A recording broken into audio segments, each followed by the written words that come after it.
दोस्तों, सबसे पहले सब्सक्राइब करें, नोटिफिकेशन बेल दबाएं और सबसे पहले वाली ऑप्शन ऑल करें, जिससे हमारी आने वाली नई वीडियो की नोटिफिकेशन आपको फ़ौरन मिल। जय श्री राम भक्तों। दोस्तों, ये कथा बहुत ही सुंदर है, बहुत मार्मिक है, बहुत ही रोचक भी है।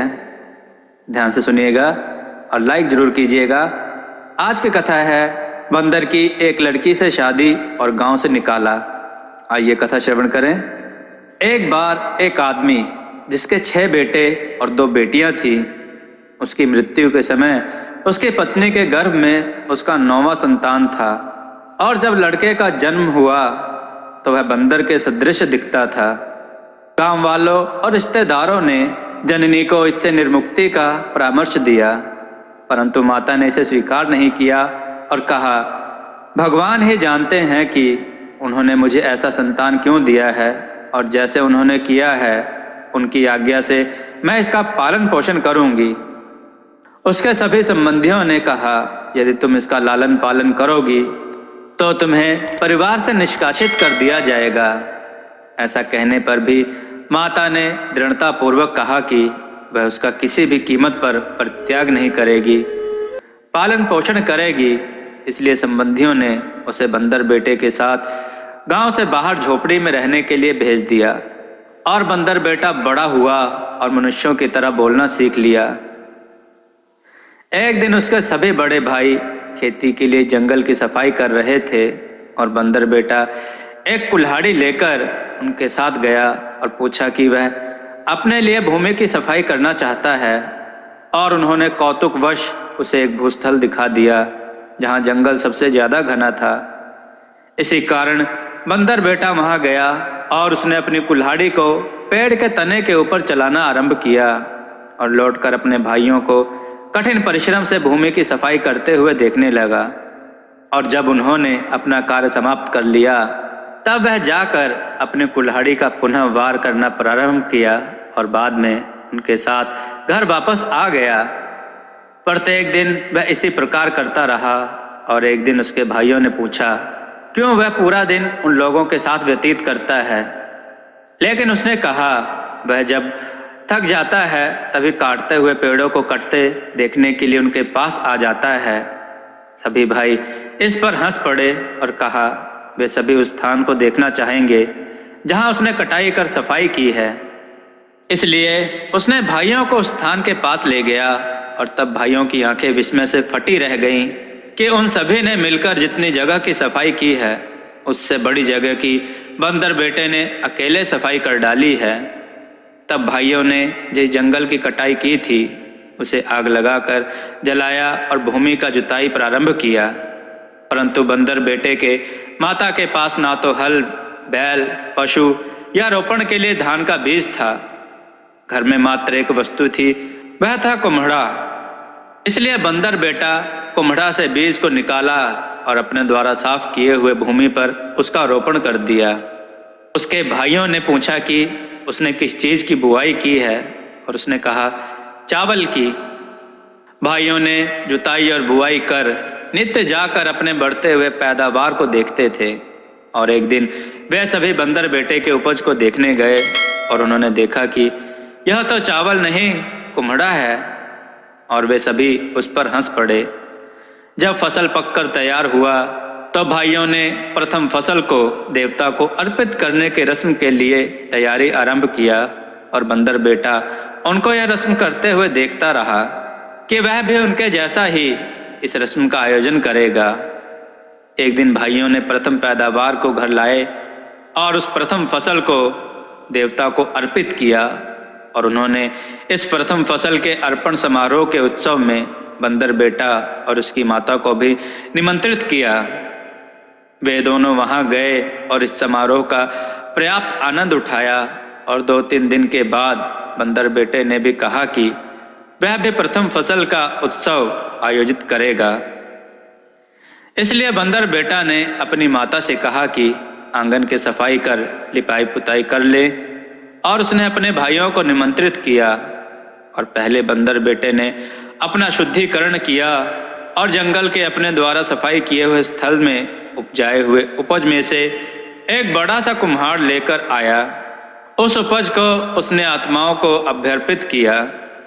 बंदर बेटा ने कुम्हड़ा के अव्यय खंड का इस प्रकार पृथक्करण किया कि मानो वह मुर्गे के मुंड का सिरोच्छेद कर रहा हो, और ऐसा करने के पश्चात उसने देखा कि वह कुम्हड़ा चावल से भरा हुआ था। बंदर बेटा ने अपनी माता को बुलाया और वे उस चावल की ओसाई करने व फटकने लगे, और वह इतना अधिक था कि उनके टोकरी भर जाने के बाद भी बचा रहा। टोकरी से अधिक हो गया। वे इस अप्रत्याशित लाभ से अत्यंत ही प्रसन्न हुए, लेकिन उन्होंने इस प्रसंग को लुटेरों से बचे रहने के लिए गुप्त ही रखा। बंदर बेटा ने अपनी माता से कहा कि निश्चिंत हो, इतना भात रखो कि उसके भाई सप्तनीक यथोचित भोजन कर सकें, और मात्र एक समय में परोसा जाने वाले भोजन की मात्रा में नहीं, जैसा कि उन्होंने किया था। जितनी बार परोसन चाहिए उतना मिल सके, और यदि आवश्यकता हुआ तो जाकर वह एक और कुम्हड़ा तोड़ लाएगा। इसी कारण उसकी माता ने अतिशय भात बनाया। जब भोज का निर्दिष्ट बेला आया तो भाइयों का कहीं अता पता नहीं था, क्योंकि उनको यह अपेक्षा नहीं थी कि वास्तव में भोज में कुछ भोजन मिलेगा। इसलिए बंदर बेटा जाकर उन्हें लिवा लाया, और जब वे आए तो भोजन का ऐसा आयोजन देखा कि यथोचित मात्रा में खाने को भात है, यह देखकर अचंभित रह गए। जब फसल पक गई तब बंदर बेटे ने सभी कुम्हड़ा को जमा किया, और उससे उसको यथेष्ट मात्रा में चावल पूरे वर्ष के लिए प्राप्त हो गया। इसके बाद सभी भाई घोड़ा खरीदने के लिए बाहर गए, और बंदर बेटा भी उनके साथ गया, किंतु उसके पास रुपया नहीं था। उसने घर से एकमात्र एक लच्छा रस्सी को ले लिया। उसके भाइयों को उसे अपने साथ ले जाने में लज्जा आ रही थी, इसलिए उन्होंने उसे भगा दिया। सोई वह उनसे पहले उस स्थान पर जा पहुंचा जहां घोड़ा बेचने वाले रहते थे। भाइयों को पहुंचने में देर रात का विलंब हो गया था, इसलिए उन्होंने निर्णय लिया कि अब वे अगले प्रातः को घोड़ा खरीदेंगे और उस पर बैठकर घर चले जाएंगे। इसलिए वे रात भर के लिए डेरा डाल लिए। बंदर बेटा अस्तबल के शहतेर के ऊपर रात भर उनसे छिपकर रहा, और रात में घोड़ों ने आपस में विचार विमर्श करना आरंभ किया कि कौन सबसे सरपट सबसे दूर तक दौड़ सकता है।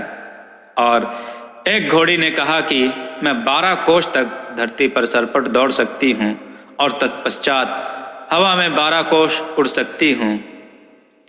तब बंदर बेटा ने यह सुना तो वह नीचे उतरा, और उसने उस घोड़ी के खुर में एक खपच्चे खोस कर घोड़ी को लंगड़ी बना दिया।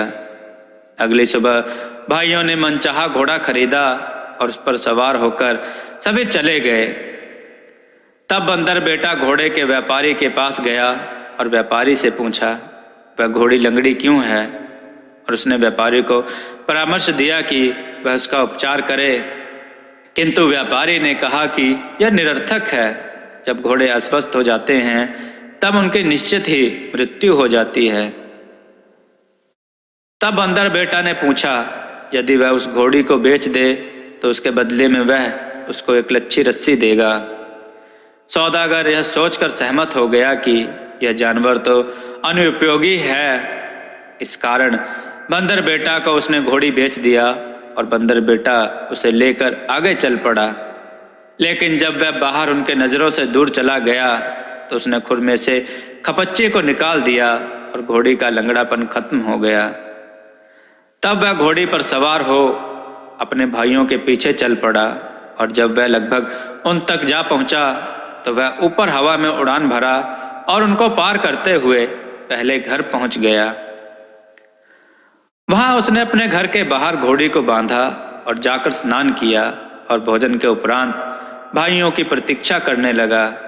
वे सभी पूरा दिन रहते नहीं पहुंच सके। उसके बाद जब वे आए तो उन्होंने बंदर बेटा और उसके सवारी को देखा, और वे सभी जिज्ञासु हो उठे कि बंदर बेटा उन लोगों से पहले घर कैसे पहुंच गया। वे सभी इस सोच में चूर थे कि उनका घोड़ा बंदर बेटे के घोड़ी से अधिक वेगवान है।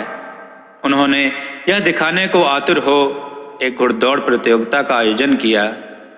2-3 दिन के बाद घुड़दौड़ प्रतियोगिता का आयोजन हुआ और बंदर बेटा की घोड़ी सहजता पूर्वक दूसरे घोड़ों को पीछे छोड़ते हुए सरपट दौड़कर 12 कोस जमीन पर और 12 कोस हवा में उड़कर पार कर लिया। तब वे सभी अपने घोड़े से उसे बदलना चाहते थे, लेकिन उसने यह कहकर मना कर दिया कि पहले उन्होंने अपने अपने घोड़ों का चुनाव किया है, इसलिए वह अब कोई बदलाव करने नहीं जा रहा है। 2-3 वर्षों के पश्चात बंदर बेटा धनवान हो गया और उसने घोषणा की कि अब वह विवाह करना चाहता है। उसकी माँ के लिए यह उद्घोषणा व्याकुलता का कारण बन गई। इसी कारण वह सोचने लगी कि कोई मानव पुत्री इससे शादी करना नहीं चाहेगी और कोई बंदरिया उसे बात नहीं कर पाएगी। इसलिए उसने बंदर बेटा से कहा कि वह स्वयं ही अपने लिए वधू तलाश कर ले। एक दिन वह अपने लिए पत्नी खोजने हेतु घर से बाहर एक जलाशय के पास चला गया, जहां कुछ कन्याएं स्नान कर रही थीं, और उसने उनके सामान एवं कपड़े लेकर भागकर एक पेड़ के ऊपर जा बैठा। और जब एक लड़की ने अपने सामान एवं कपड़ों को गायब पाया तो देखा कि सबके सामान एवं कपड़े पेड़ के ऊपर लटक रहे हैं, तो उसने बंदर बेटा से अपनी सखियों के कपड़े उधार मांगकर लाए और बाद में बंदर बेटा से अपना कपड़ा मांगा। तब उसने लड़की को कहा कि उसे यह तभी देगा जब वह उससे विवाह करना स्वीकार कर लेगी। यह बंदर तो बात कर सकता है, यह विदित होने पर लड़की बड़ी विस्मित हुई और बंदर बेटा ने लड़की से जिस प्रकार बातचीत किया उस कारण वह उस पर आकृष्ट हो गई और बंदर बेटा ने उसके बाल पकड़कर उसे पेड़ के ऊपर खींच लिया और लड़की ने अपने सखियों से कहा कि वह जहाँ है उसे वहीं छोड़कर सभी अपने घर चले जाएं। तब बंदर बेटा ने लड़की को अपनी पीठ पर बैठाकर वहां से अपने घर की ओर भाग चला। कन्या के पिता और संबंधी तीर धनुष लेकर बाहर उस बंदर को खोजने आए, जिसने उनके कन्या को हस्तगत कर लिया था, लेकिन तब तक वे काफी दूर जा चुके थे और उसे कभी तलाश नहीं कर पाए। जब बंदर बेटा अपनी वधू के साथ गांव में प्रस्तुत हुआ तो सभी ग्रामीण आश्चर्यचकित हो उठे कि उसने किसी को विवाह हेतु कैसे खोज लिया है। सब कुछ तत्परता से प्रस्तुत किया गया कि शीघ्रता पूर्वक विवाह हो जाए और सभी संबंधी को शादी के अवसर पर निमंत्रित किया गया। फिर उनका पाणी ग्रहण हुआ और बंदर बेटा और उसकी पत्नी हमेशा के लिए सुखपूर्वक रहने लगे। मित्रों, कहानी कहने का अभिप्राय यह है कि मात्र रूप रंग से किसी की बुद्धि का आंकलन नहीं किया जा सकता। रूप रंग तो बाहरी दिखावा है, अंदर क्या चल रहा है ये तो किसी को नहीं पता, इसलिए केवल रूप रंग पर ही आकर्षित ना हो। दोस्तों, आपको यह कथा कैसी लगी? अपने विचार और सुझाव कमेंट में जरूर दें। हमारी कथाओं को लाइक करें, हमारे चैनल को सब्सक्राइब करना ना भूलें, हमारी कथाओं को शेयर जरूर करें जिससे लोगों को अच्छा ज्ञान प्राप्त हो। जय श्री राम भक्तों।